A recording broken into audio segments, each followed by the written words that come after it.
Selanjutnya saya akan melanjutkan mengenai tugas bahasa Indonesia pertemuan ke-11 mengenai judul pengembangan paragraf. Izinkan terlebih dahulu saya akan perkenalkan nama saya Christian Mikael NIM DWB 18044 dari jurusan Arsitektur Fakultas Teknik Universitas Palangkaraya.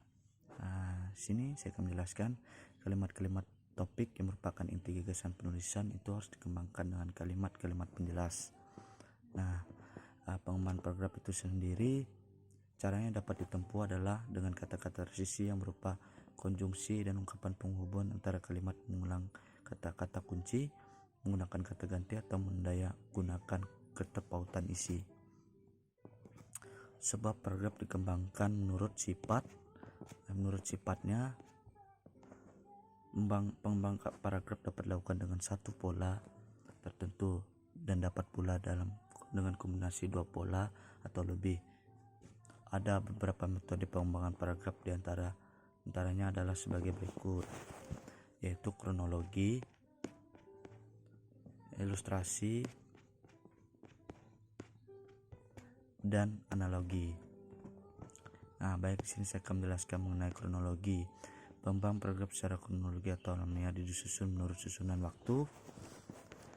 Pengembangan paragraf secara kronologi ini pada umumnya dipakai dalam perangkat kisah naratif dan pengembangan setiap bagian dalam proses. Pengembangan itu dilakukan dengan memberikan suatu peristiwa, membuat atau melakukan suatu secara berurutan selangkah demi selangkah menurut penuturan waktu. Selanjutnya saya akan menjelaskan mengenai ilustrasi. Pengembangan paragraf dengan ilustrasi gunakan dalam paragraf paparan ekspositoris untuk menyajikan suatu gambaran umum khusus tentang suatu prinsip atau konsep dianggap belum dipahami oleh pembaca. Pengembangan paragraf ini bisa digunakan oleh penulis yang ingin memaparkan sesuatu yang dilihatnya, memaparkan sajikan mengikut kesan demi kesan yang ditangkap oleh indera penglihatannya.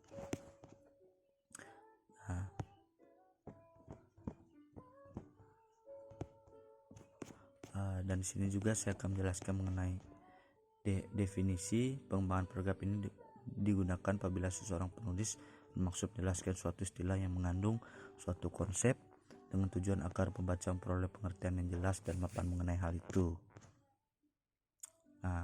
Dan terakhir saya akan menjelaskan mengenai analogi. Pengembangan paragraf secara analogi merupakan pengembangan paragraf dengan ilustrasi yang khusus. Dalam pengembangan ini diberikan suatu contoh gambaran yang berbeda tetapi mempunyai kesamaan baik bentuk maupun fungsi untuk menjelaskan kepada pembaca tentang suatu yang tidak dipahami dengan baik.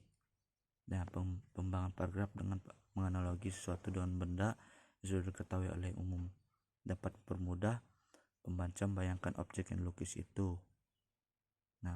Mungkin sekian penjelasan saya mengenai pengembangan paragraf dari pertemuan ke-11. Terima kasih.